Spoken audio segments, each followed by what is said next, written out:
জয় হিন্দ বন্ধুরা, আমি সুশোভন আর আপনারা দেখছেন আপনাদের প্রিয় চ্যানেল অদ্ভুত অথচ বাস্তব। বন্ধুরা, একটা প্রবাদ আছে, বিনাশকালে বিপরীত বুদ্ধি। অর্থাৎ যখন কারোর পতনের সময় আসে তখন তার বুদ্ধিশুদ্ধি সবার আগে লোপ পায়। জিওপলিটিক্সের দাবার বোর্ডে আমাদের প্রতিবেশী দেশ বাংলাদেশের বর্তমান অবস্থা ঠিক এই প্রবাদটাকেই অক্ষরে অক্ষরে সত্যি প্রমাণ করছে। আজকের এপিসোডে আমরা এমন এক পরিস্থিতির পোস্টমর্টেম করব যা শুনলে আপনি অবাক তো হবেনই, এবং একজন গর্বিত ভারতীয় হিসেবে আপনার বুকটা চওড়া হয়ে যাবে। ভাবুন তো, আপনার ঘরে খাবার নেই, পকেটে কানাকড়ি নেই, অথচ আপনার প্রতিবেশী যখন ভালোবেসে আপনার দিকে খাবারের থালা বাড়িয়ে দিচ্ছে, আপনি রাগের চোটে সেই থালায় লাথি মারলেন। এটাকে আপনি কি বলবেন? আত্মসম্মান নাকি চূড়ান্ত বোকামি? বাংলাদেশে এখন ঠিক এই নাটকটাই চলছে। একদিকে মোহাম্মদ ইউনূসের সরকার ভারতের সাথে চোখ রাঙিয়ে কথা বলছে, ভারতের পণ্য বয়কট করছে, আর অন্যদিকে নিজের দেশের সাধারণ মানুষকে দুর্ভিক্ষের দিকে ঠেলে দিচ্ছে। কিন্তু বন্ধুরা, পিকচার অভি বাকি হে। তারা ভেবেছিল ভারতকে বয়কট করে তারা ভারতকে ভাতে মারবে, কিন্তু মোদী সরকার এমন একটা মাস্টার স্ট্রোক দিয়েছে যে সাপও মরল আর লাঠিও ভাঙল না। ভারত তার সবজি এবং কৃষিদ্রব্যের জন্য রাতারাতি এমন নতুন বাজার খুঁজে পেয়েছে যা দেখে তাবর তাবর অর্থনীতিবিদরাও হতবাক। আজকের এই ভিডিওতে আমরা শুধু লজিক, ডেটা এবং পিওর জিওপলিটিক্যাল অ্যানালিসিস করব। আমরা দেখব কিভাবে তথাকথিত নোবেলজয়ীর অর্থনীতিবিদ ইউনূস সাহেব সম্পূর্ণ ইকোনমিক সুইসাইড বা অর্থনৈতিক আত্মহত্যার পথ বেছে নিয়েছেন।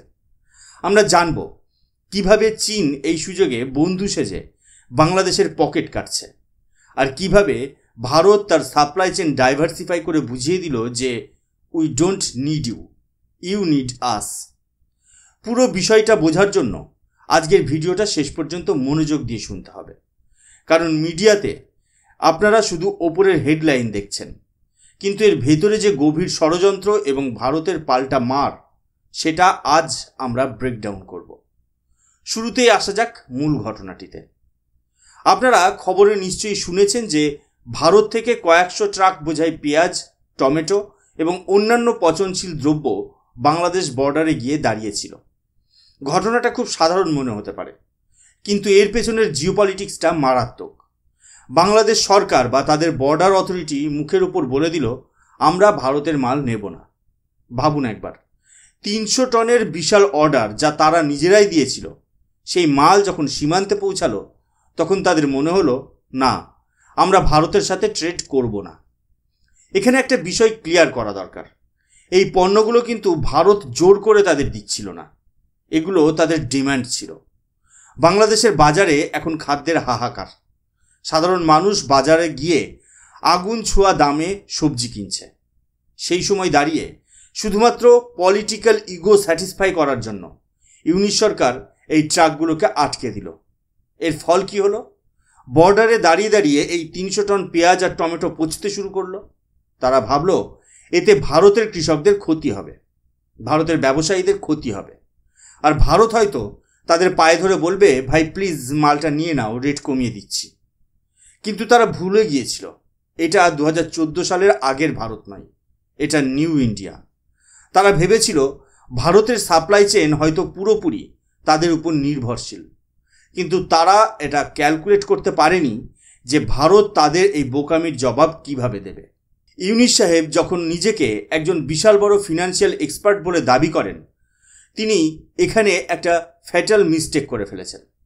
তিনি জিওপলিটিক্স এবং ইকোনমিক্সকে গুলিয়ে ফেললেন নিজের ব্যক্তিগত প্রতিহিংসার সাথে।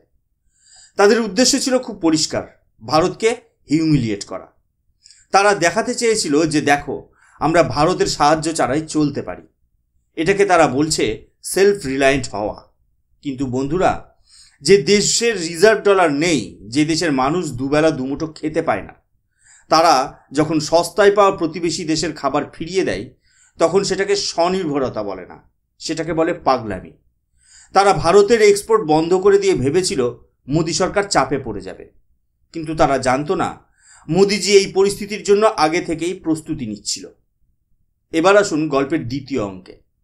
ভারত থেকে পেঁয়াজ নেওয়া তো বন্ধ করে দিল, কিন্তু দেশের মানুষের পেট তো ভরাতে হবে, বাংলাদেশে পেঁয়াজ এবং টমেটো ছাড়া রান্নাই হয় না বলতে গেলে। তো এখন উপায়? ইউনিশ সরকার দৌড় দিল তাদের পরম বন্ধু পাকিস্তানের কাছে। কিন্তু পাকিস্তানের অবস্থা তো আপনারা জানেনই। যাদের নিজেদের ঘরেই খাবার নেই তারা অন্যকে কি ভিক্ষা দেবে? পাকিস্তান হাত তুলে দিল, বলল সরি বস, আমরা নিজেরাই ভিখারি। এখানে এন্ট্রি নিল ড্রাগন অর্থাৎ চীন। চীন দেখলো, আরে এ তো দারুণ সুযোগ, বাংলাদেশ ভারতকে ব্লক করেছে, এখন ওদের খিদে পেয়েছে, এই সুযোগে ওদের পকেট কাটা যাক। চীন অফার করলো পেঁয়াজ এবং টমেটো। কিন্তু এখানে একটা বিশাল ক্যাচ আছে। ভারত বাংলাদেশকে যে রেটে পেঁয়াজ দিত, ধরে নিন 40 থেকে 50 টাকা কেজি, চীন সেই একই পেঁয়াজ বাংলাদেশকে অফার করলো 100 থেকে 120 টাকা কেজি, অর্থাৎ প্রায় 3 থেকে 4 গুণ বেশি দামে। ভাবুন, একজন তথাকথিত ইকোনমিস্ট দেশ চালাচ্ছেন, আর তিনি সস্তা এবং ফ্রেশ ভারতীয় পণ্য ছেড়ে জাহাজ ভাড়া দিয়ে অনেক সময় নষ্ট করে 3 গুণ বেশি দামে চীন থেকে পচা মাল কিনছেন।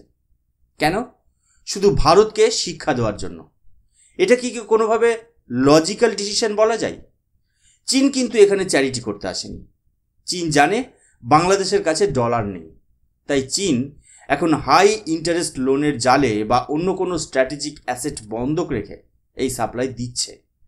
চীন খুব ভালো করে জানে যে ইউনুস এখন অন্ধের মতো ভারতের বিরোধিতা করছে, আর এই অন্ধ বিরোধিতাকেই বেজিং ক্যাশ ইন করছে। তারা জানে বাংলাদেশ এখন ডেসপারেট, তাই তারা ইচ্ছে মতো দাম হাঁকছে। আর বাংলাদেশ, ওই যে কথায় আছে না, ঘরের নাক কেটে পরের যাত্রা ভঙ্গ করা, তারা ঠিক সেটাই করছে। ভারতের 40 টাকার পেঁয়াজ তাদের কাছে 20 মনে হচ্ছে, আর চীনের 120 টাকার পেঁয়াজ তাদের কাছে অমৃত মনে হচ্ছে।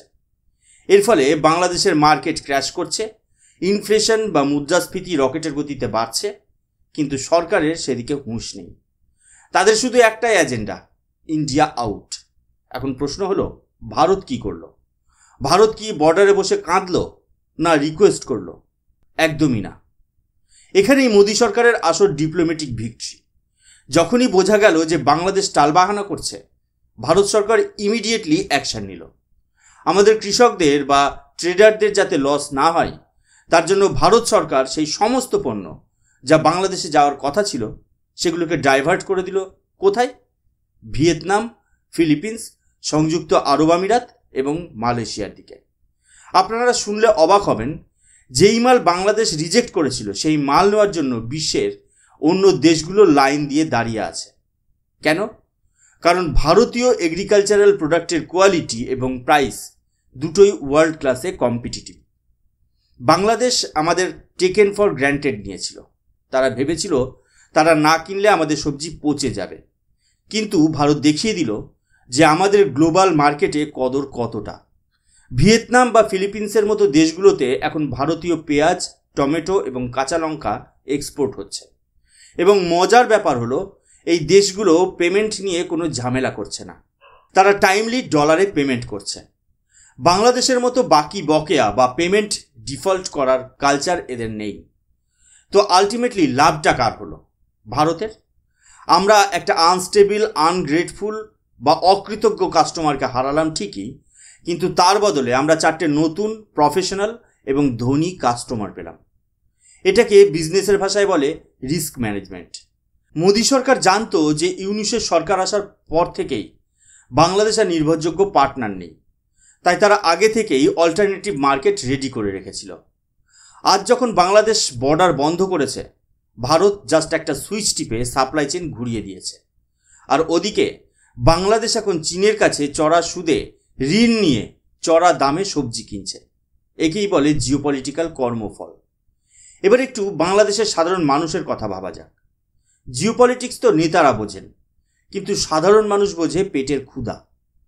ঢাকার রাস্তায় এখন হাহাকার। যে রিক্সা চালক বা দিনমজুর আগে দিনের শেষে সস্তায় ভারতীয় সবজি কিনে ভাত খেত, আজ তার পাতে শুধু শুকনো ভাত, কারণ তরকারি কেনার পয়সা তার নেই। ইনফ্লেশন বা মুদ্রাস্ফীতি ডাবল ডিজিট ক্রস করে গেছে। ইউনিশ সরকার ক্ষমতায় আসার পর থেকে সাধারণ মানুষকে স্বপ্ন দেখিয়েছিল যে তারা ভারতকে ছাড়া অনেক ভালো থাকবে, কিন্তু বাস্তবতা হলো ফ্যাক্টরিগুলো বন্ধ হয়ে যাচ্ছে। বাংলাদেশের ইকোনমির মেন স্তম্ভ হলো গার্মেন্ট ইন্ডাস্ট্রি বা তৈরি পোশাক শিল্প। আর এই শিল্পের কাঁচামাল বা কটন তার একটা বিশাল অংশ আসে ভারত থেকে। বিদ্যুৎ ভারত থেকে যায়। এখন ভারত যদি এই র মেটেরিয়াল আর বিদ্যুৎ পুরোপুরি বন্ধ করে দেয়, তাহলে বাংলাদেশ অন্ধকারে ডুবে যাবে, লিটারেলি এবং মেটাফরিক্যালি। কিন্তু তবুও তাদের সরকারের ইগো কমছে না। তারা জনগণকে বোঝাচ্ছে যে একটু কষ্ট করো, কিন্তু আমরা ভারতের গোলামি করব না। কিন্তু জনগণ আর কতদিন এই ইমোশনাল ব্ল্যাকমেল সহ্য করবে? ইতিমধ্যেই ঢাকার রাস্তায় ফিসফাস শুরু হয়েছে। মানুষ বুঝতে পারছে যে এই সরকার দেশ চালাতে সম্পূর্ণ ব্যর্থ। এই সরকার শুধু ভারত বিদ্বেষ বিক্রি করে টিকে থাকতে চাইছে। ওখানকার পরিস্থিতি এমন হয়েছে যে উগ্রবাদী গোষ্ঠী বা র্যাডিক্যাল এলিমেন্টরা এখন মাথাচাড়া দিয়ে উঠেছে। তারা সাধারণ মানুষের ব্রেন ওয়াশ করছে, ইন্ডিয়া আউট ক্যাম্পেইন চালাচ্ছে। কিন্তু এই ক্যাম্পেইন কি তাদের পেটে ভাত দিতে পারছে? না, উল্টে তাদের অর্থনীতিকে আরও পঙ্গু করে দিচ্ছে। একটা দেশের ফরেন পলিসি যখন ধর্মের নামে বা অন্ধ বিদ্বেষের নামে পরিচালিত হয়, তখন সেই দেশের পরিণতি শ্রীলঙ্কা বা পাকিস্তানের মতো হতে বাধ্য। বাংলাদেশ এখন সেই পথেই দ্রুত এগিয়ে যাচ্ছে। বন্ধুরা, এই পুরো ঘটনা থেকে ভারতের এবং আমাদের মতো সাধারণ ভারতীয়দের অনেক কিছু শেখার আছে। প্রথমত, আমাদের এই নাইস গাই ইমেজ থেকে বেরিয়ে আসতে হবে। বছরের পর বছর ধরে আমরা বাংলাদেশকে সাহায্য করেছি, লোন দিয়েছি, ভ্যাকসিন দিয়েছি, বন্যায় ত্রাণ দিয়েছি, এমনকি নিজেদের খাবার ভাগ করে দিয়েছি। বিনিময়ে আমরা কি পেলাম? সন্ত্রাসবাদ, অনুপ্রবেশ আর এখন এই চরম অকৃতজ্ঞতা। সময় এসেছে আমাদের পলিসি বদলানোর। টিট ফর ট্যাট পলিসিতেই এখন এগোতে হবে। তারা যদি আমাদের পণ্য না নেয়, আমাদের উচিত তাদের তৈরি জামাকাপড় বয়কট করা। তারা যদি আমাদের বর্ডারে ট্রাক আটকায়, আমাদের উচিত তাদের মেডিকেল ভিসা বা ট্যুরিস্ট ভিসা দেওয়ার আগে 10 বার ভাবা। আমাদের ট্যাক্সের টাকায় সাবসিডি দেওয়া বিদ্যুৎ বা ডিজেল কেন আমরা একটা শত্রু মনোভাবাপন্ন দেশকে দেব? মোদী সরকার যে আত্মনির্ভর ভারতের ডাক দিয়েছে, তার গুরুত্ব এখন হারে হারে টের পাওয়া যাচ্ছে। আমাদের সাপ্লাই চেইন, আমাদের ম্যানুফ্যাকচারিং সব কিছু আমাদের নিজেদের কন্ট্রোলে রাখতে হবে। আমাদের এমন হতে হবে যেন বিশ্ব আমাদের উপর নির্ভর করে, আমরা যেন কারোর উপর নির্ভর না করি। ইউনূস সাহেব হয়তো ভেবেছিলেন তিনি ভারতকে শিক্ষা দেবেন, কিন্তু তিনি আসলে নিজের দেশের কবর খুঁড়েছিল। আর ভারত তো এগিয়ে যাচ্ছে। পুতিনের মতো নেতা ভারতে আসছেন, আমেরিকার প্রেসিডেন্ট ভারতের সাথে হাত মেলাচ্ছেন, কারণ বিশ্ব জানে ফিউচার ইজ ইন্ডিয়া। আমাদের অর্থনীতির ভিত মজবুত, আমাদের লিডারশিপ স্ট্রং। কোনো ছোটোখাটো প্রতিবেশী দেশের গায়ের ঝাল ঝাড়ার জন্য ভারতের গ্রোথ আটকে থাকবে না। শেষ করার আগে একটা কথা বলবো, আমার আপনার মতো সাধারণ মানুষেরও একটা দায়িত্ব আছে। ভোকাল ফর লোকাল শুধু একটা স্লোগান নয়, এটা একটা লাইফস্টাইল হওয়া উচিত। যখনই কিছু কিনবেন, দেখবেন সেটা মেড ইন ইন্ডিয়া কিনা। আমরা যদি আমাদের দেশের প্রোডাক্ট কিনি, আমাদের দেশের কৃষকের, শ্রমিকের উপকার হবে। আর আমরা যদি বিদেশি সস্তা মালের পেছনে দৌড়াই, তাহলে আমরা পরোক্ষভাবে আমাদের শত্রুদের শক্তিশালী করব। বাংলাদেশের এই ঘটনা আমাদের চোখে আঙুল দিয়ে দেখিয়ে দিল যে আন্তর্জাতিক সম্পর্কে কোনো পার্মানেন্ট বন্ধু হয় না, শুধু পার্মানেন্ট ইন্টারেস্ট থাকে। আর আমাদের ইন্টারেস্ট হলো ভারত ফার্স্ট। আপনাদের কি মনে হয়, ভারত সরকারের কি এখন বাংলাদেশের সাথে সমস্ত ট্রেড সম্পর্ক ছিন্ন করা উচিত, নাকি তাদের ভাতে মেরে শিক্ষা দেওয়া উচিত? আপনাদের মতামত নিচে কমেন্টে অবশ্যই জানাবেন। আর আজকের এই বিশ্লেষণ যদি আপনাদের ভালো লেগে থাকে, লজিক্যাল মনে হয়ে থাকে, তবে ভিডিওটা লাইক করুন এবং প্রচুর পরিমাণে শেয়ার করুন, যাতে আসল সত্যটা সবাই জানতে পারে। চ্যানেলে নতুন হলে সাবস্ক্রাইব করতে ভুলবেন না অদ্ভুত অথচ বাস্তবকে, কারণ এখানে আমরা ইমোশন দিয়ে নয়, যুক্তি দিয়ে কথা বলি। দেখা হবে পরের কোনো গুরুত্বপূর্ণ জিওপলিটিক্যাল আপডেটের সাথে। ততক্ষণ ভালো থাকবেন, সুস্থ থাকবেন। জয় হিন্দ, জয় ভারত।